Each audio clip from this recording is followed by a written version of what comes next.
Hello everybody and welcome to the Hilltop Pillbox in Abbotsford, British Columbia, Canada. And we've got some friends over here. We're going to be doing a round of 1936. We doubt we are going to complete the game today. In fact, it's highly unlikely. This is quite a sweeping board game, as you all know. And we're going to do our best to give you a good update after each round so that you know what we're looking at. We have some introductions to make, so we'll come around here, and we have Mark from Chilliwack. Hi, I'm playing the United Kingdom. And we have James from Chilliwack. And you're playing Japan. Japan. Awesome. And over here we have Andy. I'll be playing Soviet Union. Soviet Union, the Comintern. And I will be playing Germany and Italy. So look for the Ally win here. We're going to do our best, but we got some stiff competition here today. We are playing with the Spanish Civil War, and so we're going to see a lot more action down here than might normally happen if the Spanish were strict neutrals. There's going to be some Lend-Lease going on from Germany and Italy and Russia, and you know, let's go nationalist. All right, so we will update you at the end of the first round and let you know how things are going. Oh, all right, folks. Yeah. Oh, yeah. We had a little bit of a border war over there. We're going to give you the high points here. We're done 1 year. We're just about to start 1937, and we'll just do a quick sweep of the board here. The Americans bulking up a little bit, moving things around. Up here, the Germans have a little bit of a U-boat fleet happening out there. There's nothing. We're not doing anything, guys. We're just testing them. That's all. Britain is kind of what did you call it? Turtling. He's turtling. Just getting things ready. Doing a lot of infrastructure builds, as we'll see. Germany has been spending way too much money in Spain. We'll talk about that in a minute. The Russians have also been helping out Spain. The Germans have annexed the Sudetenland and Austria. Yeah, had some good times there. Here's some more infrastructure by the Brits in Cairo. That's a factory and a fortification being built, and then they also have a naval port being built down there.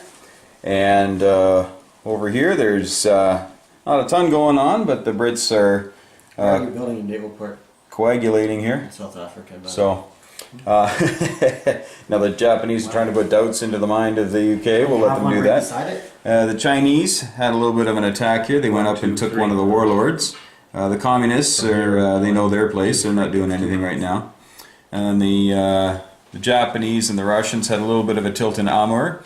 And the Russians had 4 guys. They're down to 1, but the Japanese took it on the chin because the Russians rolled 4 for 4 on defense. So the Comintern is here to stay. Yeah, I already mentioned that one here. And then we have not a lot else going on here. The Japanese. What have you guys been doing? Building a lot of junk over here. Building ground forces. Building ground forces. Just for fun. Yeah, not an awful lot going on over here. As you guys know, there's not a lot of money at the start of 1936 for most of the nations. And Germany and Italy have been trying to shore up the nationalists who were getting beat up. We were down to 1 territory here, but they've been fighting back and Lend-Leasing everything they can, which is 1 unit per turn per country. So they've had 4 units dropped in here, an artillery, 2 tanks, and a plane. Hopefully it'll be enough to crack Madrid, but I'm kind of doubtful. And that's pretty much it. France is building a fortification in Paris. Hold back the Huns, I guess. But as you guys know, these are all multi-turn builds, and that's why we have these handy-dandy markers to let us know something's being built, and then over on the build chart we have them. Alright, so that's pretty much it there. Some annexation going on. The Spanish Civil War is really heating up, and the Japanese and the Russians are just having some fun. Alright, we'll let you know what happens after 1937. Okay, so we have just gotten to July of 38, and some really strange things are afoot. America continues to build up, and the British are doing their thing. The Spanish Civil War, hey, we're just getting a little ridiculous here. We had as the nationalists, we had the Republicans down to 1 man and 2 planes left on Madrid. And then they were able to, hey, did you lend lease into Madrid? Yes. What's up with that? Goes there. All right, that helps us out a little bit. Lend lease stops at the Coast. very first thing. All right, and then But it what? was the militia. Yeah. But that was already on No. there. Oh, well, we'll have to check because you can't put militia in there. If you're going to lend lease, they would both go in Barcelona. Yeah. All right. Sorry, folks. There's still, you know, you guys know there's hundreds of pages here for rules and setup charts and all the rest, eh? So there's still a few things. And plus, this is a new expansion for almost everybody here, so we're still working through some of the details. But France continues to just build up troops. The Germans are moving ever westward here and going to be taking a poke at France probably in the next year. And the Italians are beefing up here in Africa as well. The British built a fort and a factory, which looks like a lot of fun. So I think the Italians want that factory. The Russians have massed on their western front, which is really kind of concerning the Poles. But nobody here is playing Poland, so no humans are really concerned. And I don't know if you noticed before, but the Abyssinia was taken by the Italians. So Haile Selassie is off in hiding somewhere. The Japanese have had some real successes here in China, wiping out, how many guys did you wipe out last turn? 9. 9, yeah, 9 militia and infantry. And how many losses? 2 losses. 2 infantry. 2 amphibious. 2 amphibious. Marines. There 2 you go. Marines. So not so bad. So China's getting mopped up here pretty quickly. We'll see what happens. The Russians have played nicely ever since the first little foray there, so that's been all right. And yeah, not much else has happened. Anzac is being Anzac and trying to save their shekels a bit here. And the Americans are trying to build up on their skeleton economy. One thing I do want to point out that we haven't yet is you've probably seen these funky looking ships here. These things. Those are actually from Historical Board Gaming's game 2025. But I don't have the sculpts for the torpedo boat destroyers, and you don't build them anyway, but we don't have them, so we're just going to use these. And a lot of the nations have them, as you can see, as just fun little boats. Not too powerful, but we don't have the proper sculpts. America can't build them. So They built a lot of destroyers that had torpedo. Yeah. that is true. JFK, right? So. All right, so there we go, folks. So we are now into the middle of 1938. Neville Chamberlain is about to give his famous speech, which would plunge the world into 6 years of mayhem. So thanks a lot there, Britain. All right, we will catch you up in a few. Okay, here we are. We're at 1939 has arrived, and again, it's a kinder, gentler world. We haven't had a lot of fighting going on. Spanish Civil War, well, we're pretty worn down here. There might be one last gasp, but I think the Germans and Italians have spent way too much money down here, but hey, it's a victory condition, so we'll see what happens. The Americans, on their meager budget, continue to build as best they can, as do the Brits. The Germans are massing, though, on their western border. Because the Belgians, believe it or not, are getting pretty uppity over there, so the Wehrmacht is going to have to do something about that. You know how the Belgians can be.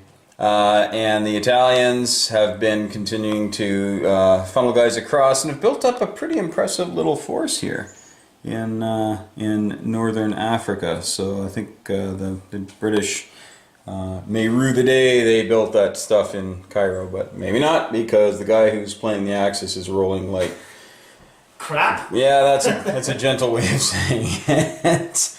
Over here we've got Poland, which just increased by an infantry in western Poland as they sense the massive buildup of 2 infantry and a militia on their border in Stettin. The Russians have massed along their western border, and the Molotov-Ribbentrop treaty is about to probably get dusted off and signed, which will allow the Russians to take a whole bunch there. Again, not much going off here on this side of the board except in China, and the Chinese again took a dirty beating this round. The Communists, though, Chairman Mao up there in the mountains, they're just doing their thing. Not causing any grief yet, but I'm sure the Soviet player will have something to do with that momentarily. But we'll see. Lots of mountain troops there. Japanese have taken all the ports from the Chinese. Have we found out if that stops Lend-Lease from America? Not through Burma Road. Not I the guess. Burma Road. Okay, so apparently the Burma Road.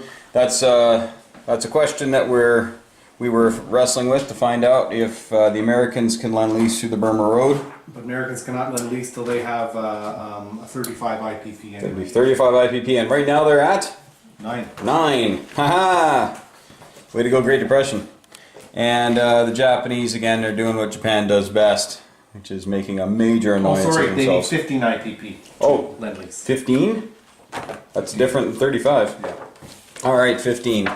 And they got a few things getting built over here. Not a lot of stuff happening, but I think 1939 is going to be the year when Okay, so it says things here, really get going. So tactics on take care and we'll let you know. Capture. Okay, folks, so we have finished our game here, July of 1939, and we've only finished it because of time and people having to go. But we're going to talk about a few things here. Big mistake by the Axis player. I wonder who that could be.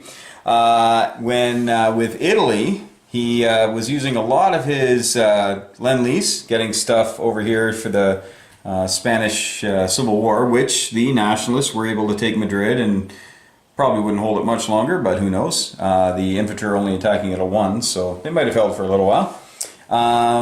But also, they had been shipping a lot of stuff down to North Africa, as you can see.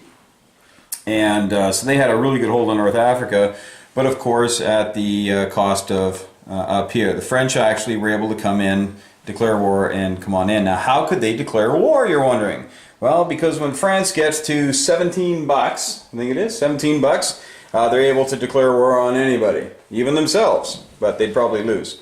But they declared war on Italy, and Italy had cleaned out. There was only a couple of guys left, I think, a couple infantry and a militia, I think, were left. Yeah. And I was rolling, so there's that. And France ended up coming with 6 troops, like 4 ground and 2 air. So we actually took out a few of them. And you can see a German tank there, because on the German turn, we were going to come down there and take it. But we thought we're just going to do the Paris attack. But the reason the French could do it was because the Germans on the turn before had invaded Belgium. And so France and Britain both rolled 2d12s to get their war fever moving.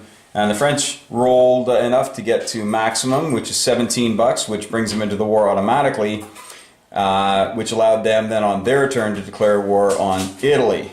So that was one of those rules that is very different from most Global Wars and Axis and Allies games that you've played. So be ready for that, folks. Be ready for that. That if you as Germany go through Belgium, like I did, that could be a problem. So with the Maginot Line in Lorraine, you can see it there behind the Swiss Goldie there, you might actually want to head through Lorraine and use your Blitzkrieg, which you can use up until July 1940. You might want to use that, where they get the first shot, do your non-com, do a second attack, and take Paris.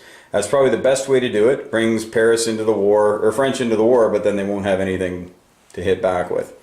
So that's probably something to take note of. We're going to learn from that and move on. Rome could have been taken, but France graciously decided not to, because if Rome had been taken, then all the Roman units everywhere on the board are removed. So we're glad that didn't happen. Poland remains unscathed, as you can see, because the Germans were spending, again, too much time, money, and energy in helping out the nationalists in Spain.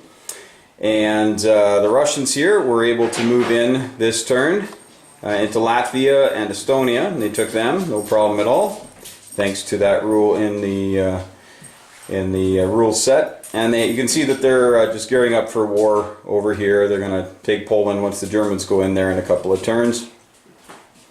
And what else has been going on here, folks? Let's see. So we had we got some escort duty here by the Brits, and the French had their fleet here, but the Italians, after losing Turin, they decided to get a little frisky, and they sank the French fleet. And and after you do the well, after Paris falls, the Germans should always opt for Vichy. There are some reasons why you wouldn't, but I think it's a good thing to do. And when you opt for Vichy, then you roll for all the territories. Most of them up here stayed Free French, which has opened up an interesting option. There are some good Vichy rolls here, but the Free French took these ones here. They're each worth $1. And that's rolled as a whole region. So the Free French have an income of At this point, 6. of 6. And so, you know, if you don't whittle those away, they also declare a capital, which you thought would be... I was debating Algeria, but that wouldn't be held for very long, so it probably would have been London. Yeah. So the French can say, hey, you know what, London's going to be our capital until you guys go and free our other capital. So they're there and they're cranking out money, which means they can also use that factory to crank out troops. This is true. Well, they'd have to build their own factory. They'd have to build their own factory. Oh, I see. Okay. So in a couple of turns, they'd have a factory and start cranking But they can things build out. colonial troops, or their own colonial troops. I believe they cost 4, and they can go 1 per territory, anywhere in a territory they own. There you go, folks. You heard it here first. So the French, unlike most games, the French are not dead. They can hang on. So for the Japanese, they probably want to take care of this stuff in Southeast Asia, and the Italians and the Germans want to take care of stuff in North Africa because, hey, you don't need another few infantry you have to beat up as you go along. The FEC here, which is pretty broke the whole time, doesn't do an awful lot, but they were able to get a little bit of a... Well, anyway, a little bit of a thought in the Japanese player's mind there. Communist China fell? Communist China fell under the weight of a Japanese Air Force, which is big, and yeah, they'll pull out of there, I'm sure. But The reason they're sitting is there's because we did that one battle before a Russian player left, so just to show that those units are tied up on the Japan turn, they are being left there. yeah, there you go. So a big mess there. Yeah, this shows that it is impossible for, if Japan is dedicated to eradicating China and they don't declare war on the Allies, they can virtually eliminate China from the board with just Yunnan. If China is playing smart, they can hold Yunnan, but not much else. Yeah.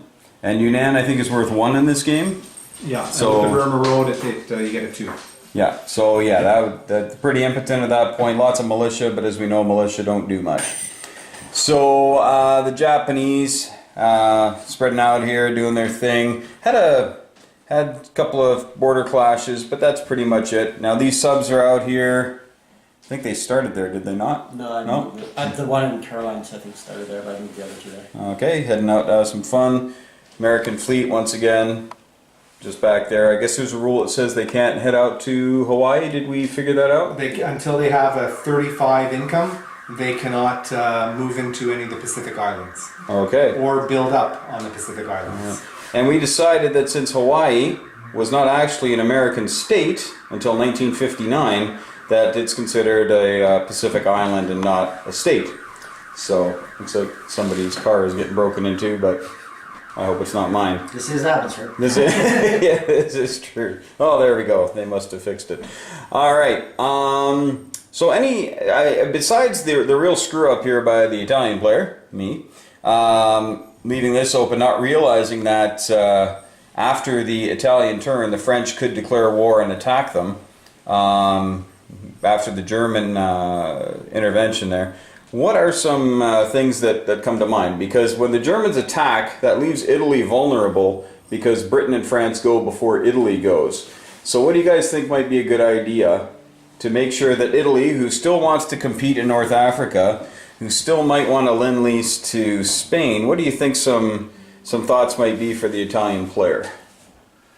Well, I'd say it's a combination of what's happening with the Italian player and the German player. The German player, I think there is really no viable option. When Germany decides to attack a country, they need to go for France right away. Paris collapse and France is no longer a player, no longer poses a threat to Italy. So that would be one. And number 2 is Italy, if they want to prevent a possible surprise attack by the English fleet, assuming England has decided to bulk up by Cairo, then they would have to put blockers, protect their fleet around the peninsula, the Italian peninsula, and then put blockers, or park off of Tripoli with blockers in front of Tripoli. Okay.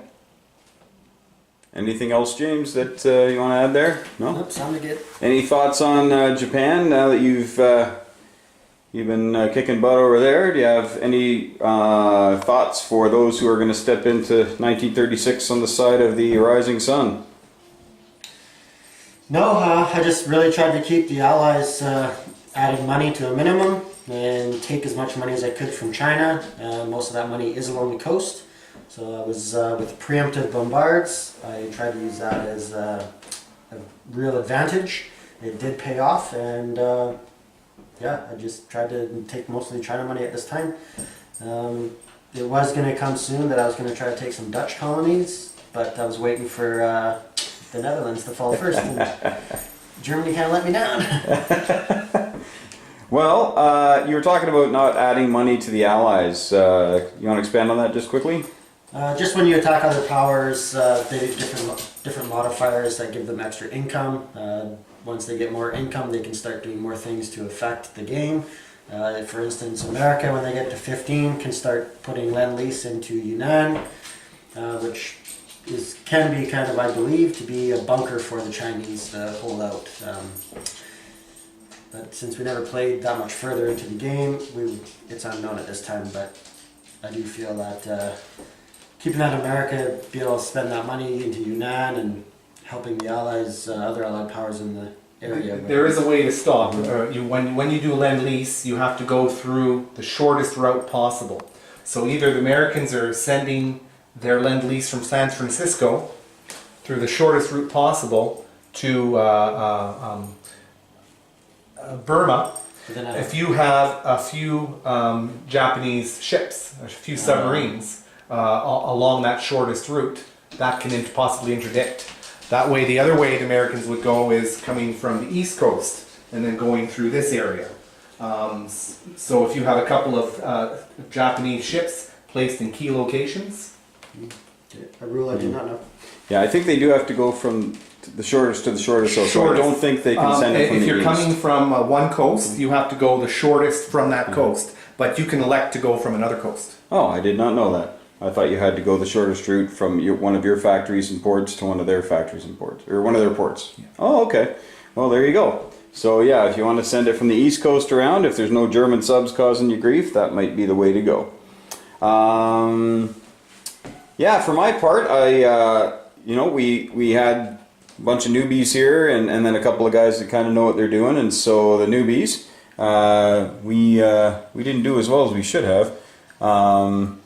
But now we know a couple of things for the end of it. Definitely for Germany, my next attack would be right through the Maginot Line and crush on Paris. And I'd spend a lot less time, money, and energy on Spain. Although I don't know if we'd play with the Spanish Civil War next time. Just let them remain strict neutral. But that's something to decide on the next day. But beyond that, we had a great time. Not too many discussions. I think we're all agreed, though, that my dice rolling was something to behold. It was atrocious. Atrocious is kind, but yes. But it kind of matched my strategy today. So next time, don't waste so much time, money, and energy in Spain, and maybe Paris will fall sooner. But thanks a lot for watching, folks. This is, again, not the real end of the turn, because all this German stuff would be spread out on the lines as best we could. And because the Brits have bulked up, they have a carrier, which they'd have a plane on, which could then help attack the sub-fleet. So yeah, we definitely had everything moving around. The Italians would not be there. The Brits are at war, so there could be combat there as well. So I guess we'll have to show you guys our next video. We're hopefully going to be getting together just after Christmas and pound out another game. We're going to probably call this an Ally victory on this end of the board, and we have no idea on this end, although Japan is looking pretty unstoppable right now. So But signing off for all the guys here from the Hilltop Pillbox. Thanks so much for watching. Hope you're having a great day. Tell your loved ones you love them. And may the dice be with you, because they sure aren't with me. Hey everybody, just a quick word here after all is said and done. We're pretty sad that we couldn't get more of the game videoed and get a more detailed description of what things went on. And also, we knew we weren't going to finish the game in one day. That's pretty rare. So just wanted to end off with a few things so that you guys have some information about the game that maybe didn't come across in our quick little video interludes happen between the rounds. And I want to talk about a little bit about the game and some of the things that you should look for if you're just getting into the game, because our game group hasn't played this iteration as often as we have, say, 1939 or even some of the Axis and Allies games. But as far as historical board gaming goes, the 1939 we're experts at, and the 36 we're not experts, pardon me, but we are obviously avid learners, and we learned a lot today, that's for sure. We had a few strikes against us right off the hop, though, because we had a guy back out just earlier this week, had some family commitment, and then just even this morning at about 5:30 this morning got an email from a fella who was going to come, and he couldn't make it, so we had to jumble the lines quite a bit, as we say in hockey, when things aren't going the way that you have, and you got to make guys fill some roles sometimes that they're not used to. And so up until this morning at about, well, just before we, after the game was set up, I set it up last night, but just before we played today, I went from being Britain to being Germany. That's a big swing. So all of a sudden, I'm tackling a country I haven't ever played before, and was trying to learn what I could as quickly as I could, and I missed a couple of things. So I was Germany and Italy, actually, and they're not really difficult to play. If you're fairly cautious with Italy, just kind of build up your strength, and then with Germany, of course, you got to go take Paris in the first 6 turns, 7 turns, maybe. You should really be in Paris by then. Of course, going into Paris brings Britain into the war, or has the capacity to bring Britain into the war. And if you don't take Paris right out, then France, of course, is still a threat. And so I made the rookie mistake of going through Belgium and figuring, well, I'll just blitz through Picardy and into Paris on my next turn, use my German blitz tactic. Of course, we can use the regular blitz, as you folks know, mechanized and tanks and aircraft that still have enough movement can actually blitz into the territory after they win a land battle. You cannot blitz over a river, mind you, but the German second impulse can certainly do it. So that's what I was queuing up to do, and it did work. But going through Belgium first brought France into the war, because they rolled high enough to get to 17. They'd had to roll a 12, and I kind of made a bad gamble there, and it brought them in, and the rest was history, as you saw in the video. So having to jump to a different group on this sort of a game is difficult. So what I'd really recommend going forward here is that you figure out who you're going to play, a few days or a week in advance, which team you're going to be on, and then really get your strategy going. Because I thought long and hard about being. I was initially, actually, at the very, very beginning, I was going to be Japan. And then after the one gentleman backed out, then I was going to be the UK. And I'd been the UK for the past week or so I'd been tooling up for that. And then it was this morning, like I say, I was found out I was Germany and Italy. So. And completely different mindsets, of course. And then we threw in the Spanish Civil War, which is a fantastic expansion. Highly recommend it. Pick that up. It really livens up the first few years before the war opens. If you don't have that, it's basically Japan and China doing a little bit of a slugfest. And everybody else is just kind of dancing around a little bit. But with the Spanish Civil War, Italy and Russia and Germany are able to lend-lease some stuff down there. And if you play with the full rules for the expansion, the full optional rules, everybody gets involved. The Brits get involved, the French get involved, the Americans, I think, can even get involved to send some stuff down there. And international brigades, very historical. The Condor Legion, of course, heading down. So it really makes it quite a hot spot of activity. So I highly recommend picking that up if you can. It's a lot of fun. It really kept the game going for the first 3 years, where otherwise you wouldn't be rolling an awful lot of dice unless you're Japan and China, because nobody's at war. And really, you don't have the horses to really go to war, and that's what's great about the game, is that you've got those first 3 years to really design your weapon of war for your particular nation. You're not just putting on what's on the setup chart and you're done. Now you can start in 39 if you want, of course, and take a look at what you have there. But then you're really just putting on the pieces like we do in most other games. And then when there's no bid, you have, you're going to be used to the same setups as well. And I was just reaching to get this. I have to pick it up here. So as you can see, we started with July 1936, and we got all the way pretty much to the end of the July 1939, when the real World War II got heated up. And but there's also the 1942 version here in January 42, and they all go to 1945. Although there are, again, optional rules that will allow you to go beyond that, should you desire. Okay, so there's so many options with this game, folks. There's like 26 expansions or 30 expansions now, and there's more coming out all the time. And if you have any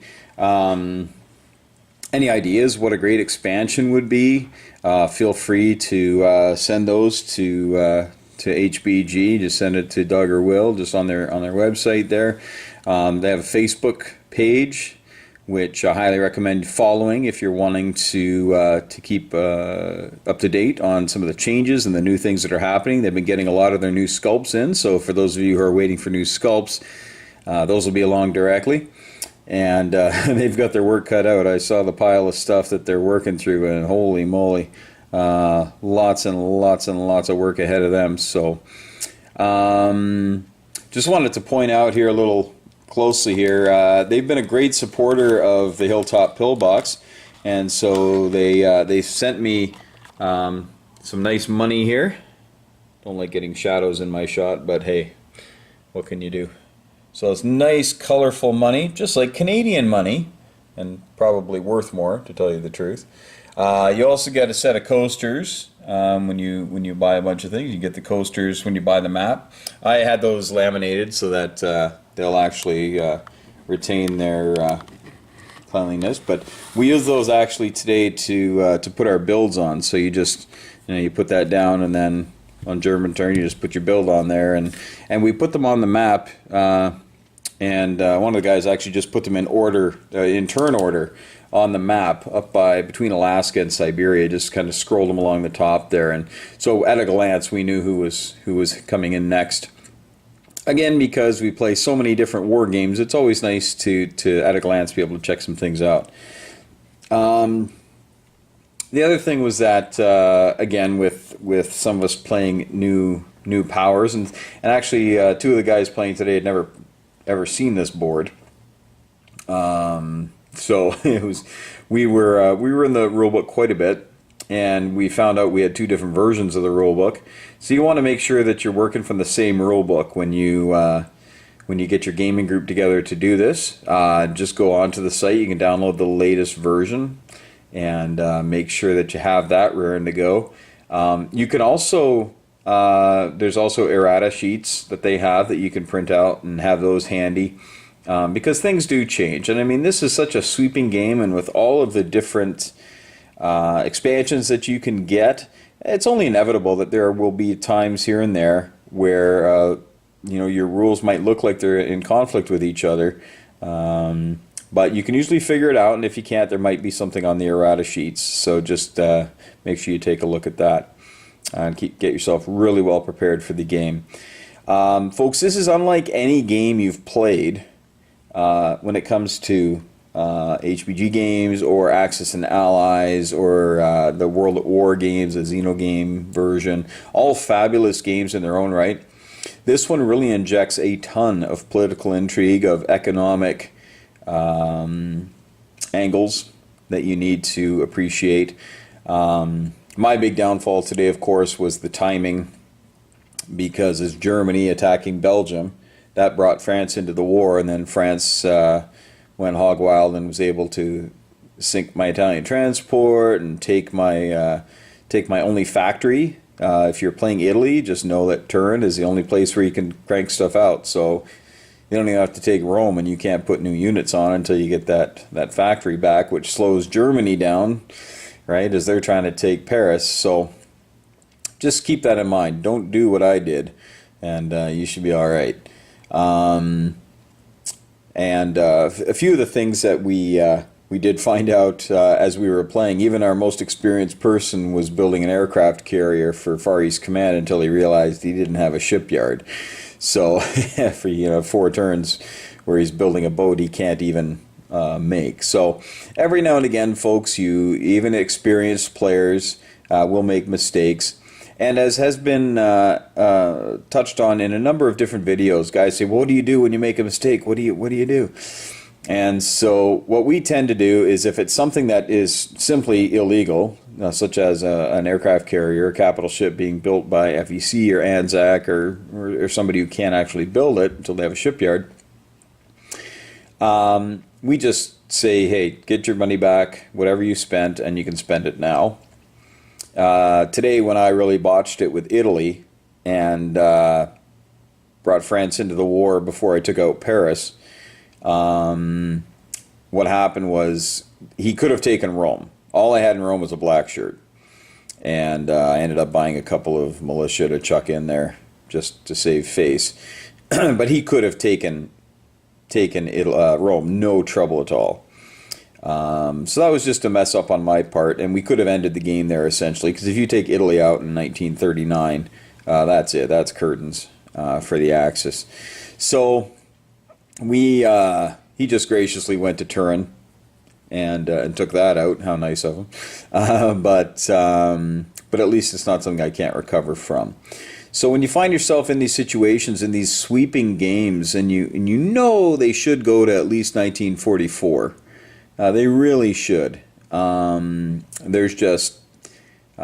no reason why you can't back the clock up a little bit and just say, hey guys, let's try that again. So I'll just encourage you to just be really understanding of people, newbies, or people who aren't as familiar with a particular nation as you are perhaps.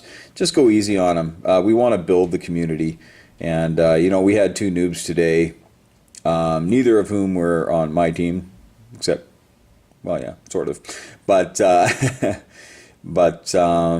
we just have to be very forgiving, because we want to make sure people keep playing. The Spanish Civil War, definitely, if you're going to buy an expansion to spice up your game, that is a great one. And we, again, with the new players today, we didn't want to put too many on. But we did that one, and we just walked through it.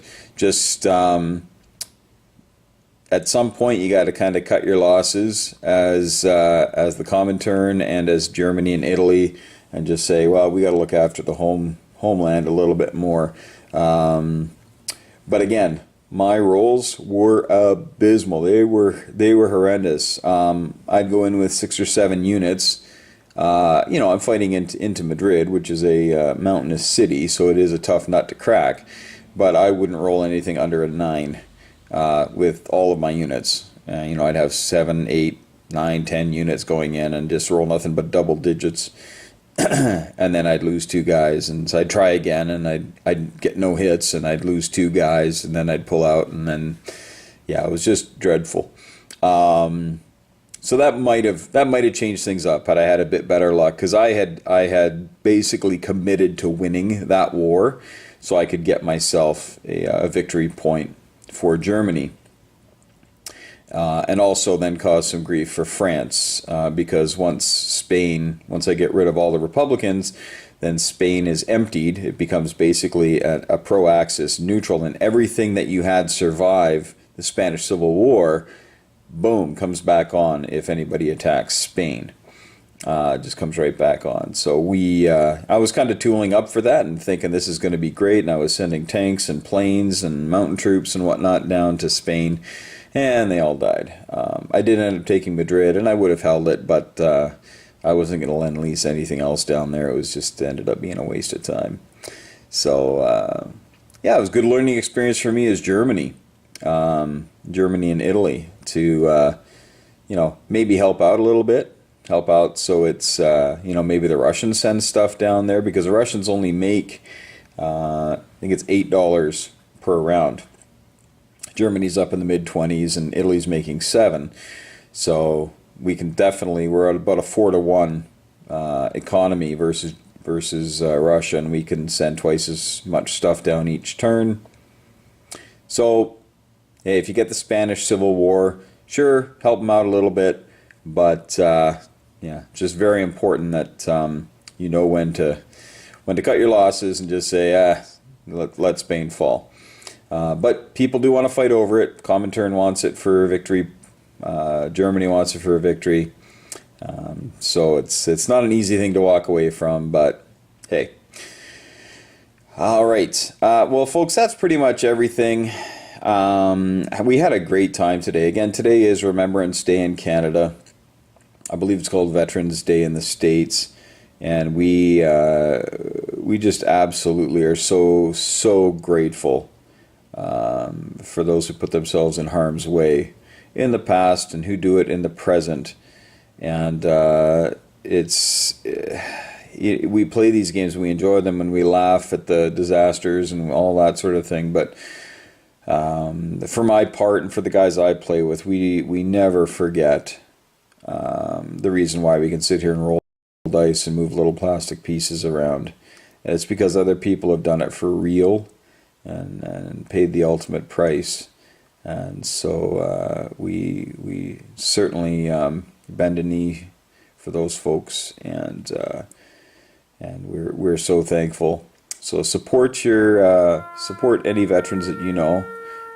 Talk with them, listen to their stories, and buy them supper, and just make sure that that's something on your list, folks, because without all their heroic sacrifice, these sorts of games would not exist in this way.